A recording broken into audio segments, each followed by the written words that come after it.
કોંગ્રેસની નૈયા ડુબાડનારા નેતાઓની બેશરમીની પરાકાષ્ઠા સામે આવી છે। વર્ચસ્વ ભૂખ્યા નેતાઓ સમાજના નામે રાજકારણ કરી રહ્યા છે। કોંગ્રેસનો આંતરિક ડખો હવે સમાજો સુધી પહોંચી ગયો છે અને પાટણમાં જિગ્નેશ મેવાણીએ નામ લીધા વિના એમએલએ કિરીટ પટેલ પર નિશાન સાધ્યું। તારા જેવા ફુદ્દાનો ચણોય નહીં આવે કહીને પ્રહારો કર્યા અને સરદાર પટેલ સ્ટેડિયમનું નામ બદલવાનો ઉલ્લેખ કરીને મેવાણીએ મર્યાદાઓ વટાવી છે।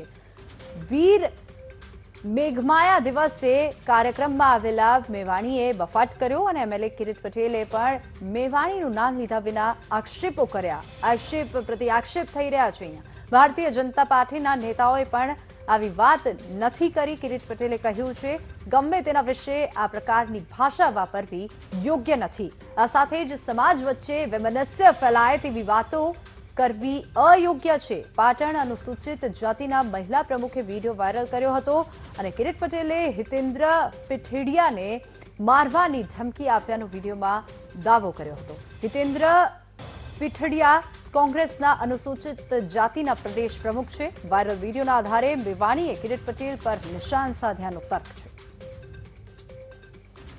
જે પણ માણસને મનમાં એવો ફાંકો હોય કે હિતેન્દ્ર પીઠડિયાને પાટણની ધરતી પર મારીશું, એ બધા ફાંકા કાઢી નાખે। ગુજરાતની સરકારને ઊંચી નીચી કરનારા માણસો છીએ। તારા જેવા ફૂદાનું ચણું નહીં આવે અને આટલો બધો ફાંકો હોય તો ગુજરાતની ભાજપ સરકારે નરેન્દ્ર મોદીનું નામ લખીને સરદાર વલ્લભ પટેલનું નામ કાઢી નાખ્યું। ત્યાં જે ઊંધો પડે એટલે ખબર પડે। ઘણા બધા ભારતીય જનતા પાર્ટીના પણ ઘણા બધા નેતાઓ આવેલા, અન્ય પક્ષના પણ કોઈ વ્યક્તિએ આવા નિવેદનો કર્યા નથી, પરંતુ મને લાગે છે કે જે નિવેદનો થયા છે એ નિવેદનો એટલા માટે થયા છે કે ઘણા લોકો ને મીડિયાની અંદર આવા બફાટ કરી અને ગમે તેના વિશે ગમે તે બોલવાની ટેવ પડી ગઈ છે। અગાઉ પણ મેં કહ્યું હતું કે આવું ગમે તેના વિશે બોલવું એ યોગ્ય નથી અને 5 દિવસથી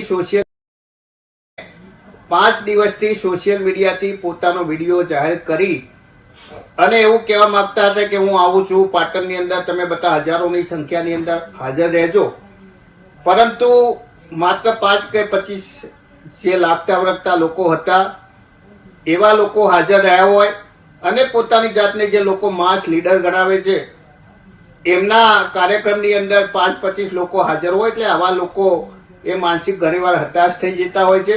એ લઘુતા ગ્રંથિથી પીડાતા લોકો એ પોતાના પગ નીચેથી જાણે ધરતી ખસી જાય હોવી લાગે છે અને આવી પરિસ્થિતિમાં પોતાની સાયકોલોજીકલી લીધે પોતાની માનસિક સ્થિતિ ગુમાવી દે છે। એટલે ગમે તેવા નિવેદનો કરે યોગ્ય નથી।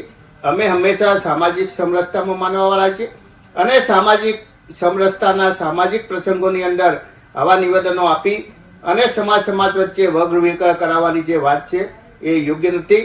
આવા લોકો આવા ખોટા નિવેદનો કરી અને કોંગ્રેસ પાર્ટીને નુકસાન કરી રહ્યા છે।